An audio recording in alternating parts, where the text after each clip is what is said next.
baik anak-anak. Apa kabar hari ini? Alhamdulillah luar biasa. Allahu Akbar. Ya, luar biasa ya. Luar biasa juga tema kita pada hari ini, yaitu tentang jinayah dan hikmahnya. Terlebih khusus, Ibu akan membahas tentang materi pembunuhan. Baik, bisa Ibu minta. Oke, yang pertama kita akan bahas ada pengertian pembunuhan, macam-macam pembunuhan, dasar hukum pembunuhan, hukuman bagi pelaku pembunuhan, kemudian hikmah larangan membunuh. Nah, langsung saja Ibu masuk pada pengertian pembunuhan. Yang pertama ada pengertian secara bahasa.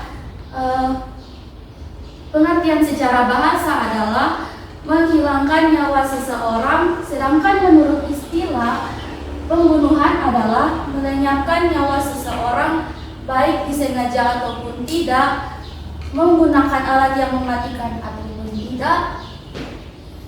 Lalu kita masuk pada macam-macam pembunuhan.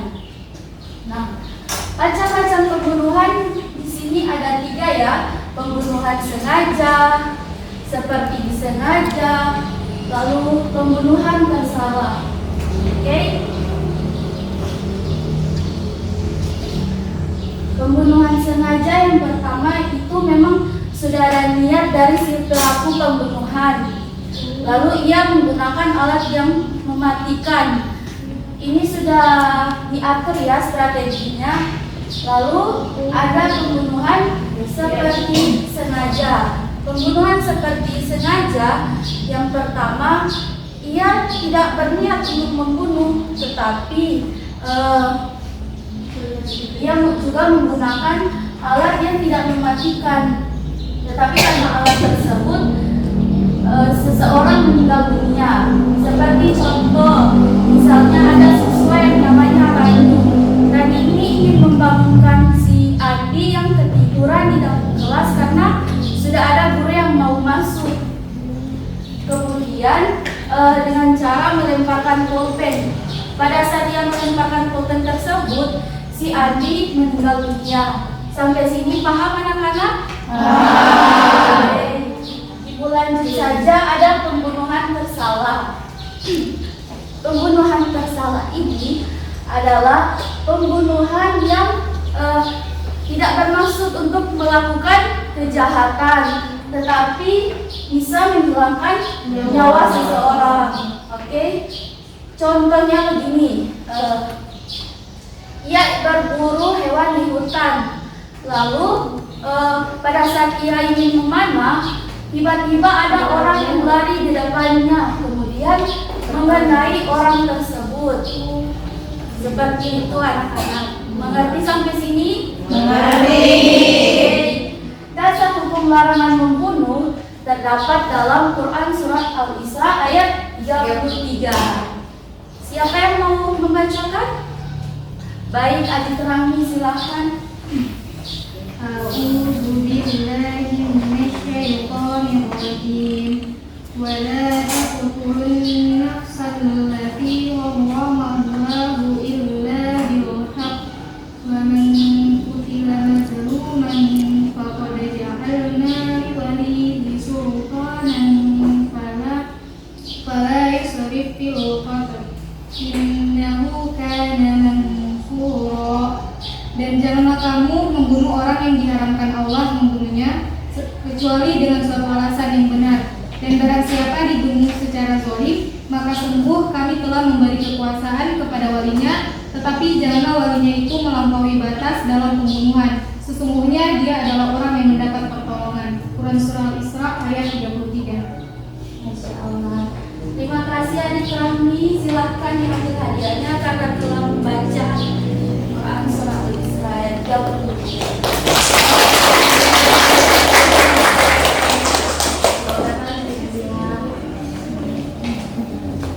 Ya, di sini sudah sangat jelas ya bahwa membunuh itu merupakan suatu hal yang keji karena ia sudah dilarang dalam Al-Quran, di dalam negara juga menghilangkan hak hidup manusia. Kita lanjut saja ya pada hukuman pelaku pembunuhan.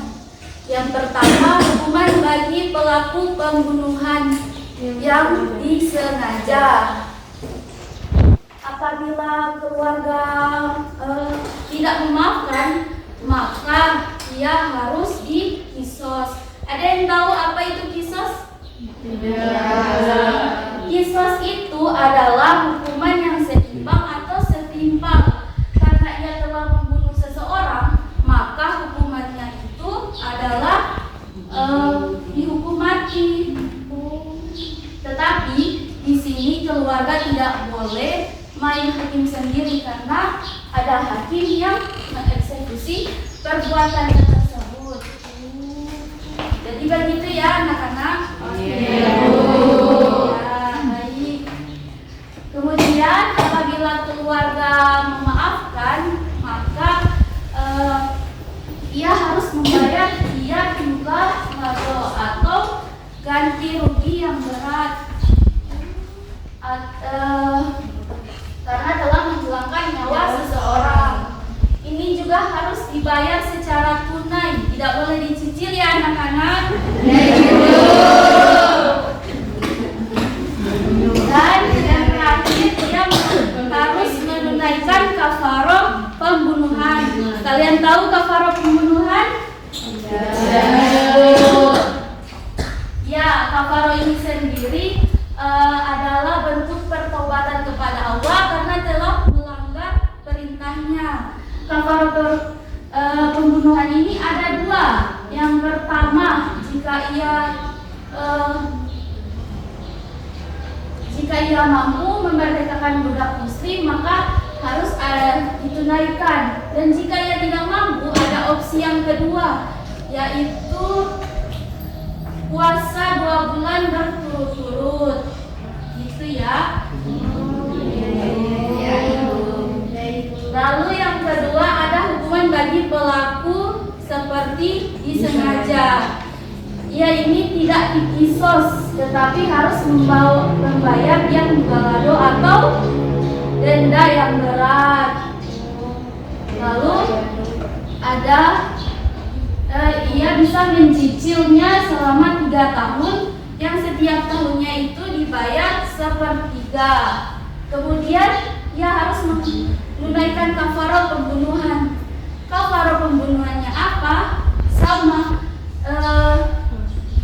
memerdekakan budak muslim. Kalau tidak mampu maka harus puasa 2 bulan berturut-turut. Lalu ada hukuman bagi pelaku pembunuhan tersalah. Hukuman bagi pelaku pembunuhan tersalah, ia harus membayar diat muhafafah atau denda yang berat. Lalu bisa dicicil seperti pembunuhan sebelumnya yang dijelaskan selama kurun waktu 3 tahun dan harus dibayar 1/3 setiap tahunnya. Kemudian menunaikan kafaroh pembunuhan seperti yang sudah dijelaskan tadi ya. Oke, baik, ibu minta yang berani maju menyebutkan, tulis di papan penyebab orang membunuh. Siapa yang mau? Oke, ada silakan.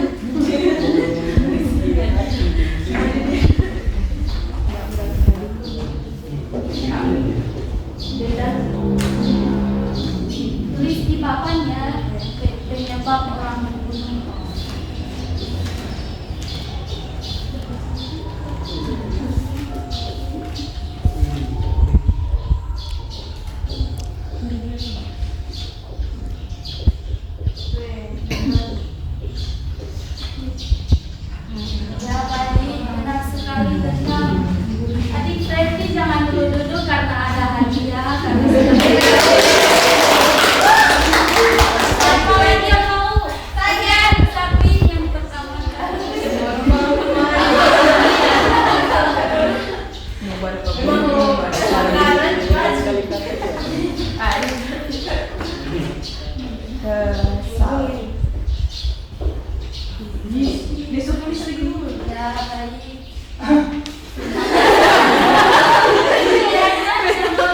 Oh, aduh.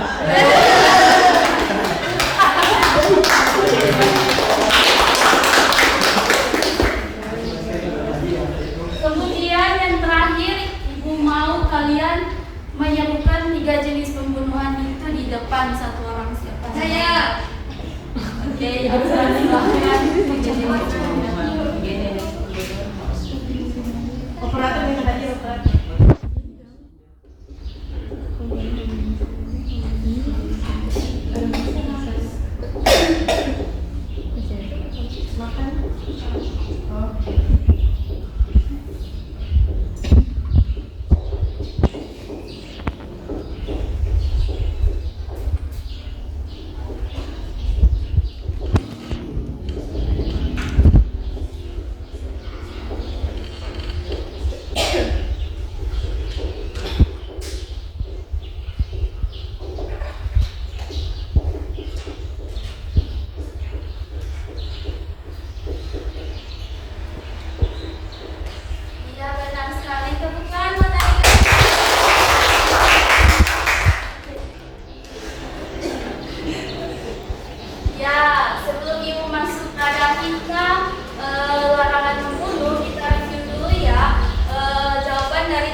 Hikmah larangan membunuh ini, yang pertama ada Islam melarang orang membunuh tidak lain karena ingin memelihara dan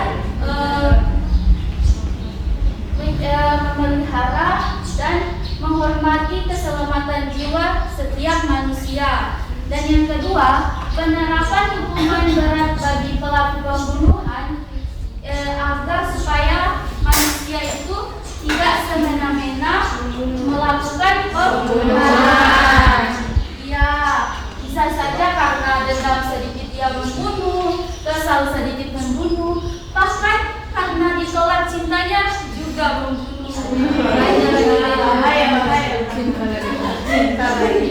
Ya, sampai sini dulu ya pertemuan pada hari ini. Terima kasih yang sudah menjawab dan telah memperhatikan pelajaran Ibu. Selanjutnya pada minggu depan nanti ada materi zina yang kedua, yaitu penganiayaan. Oke, Ibu tutup saja ya. Kita tutup dengan melafazkan kafaratul majelis.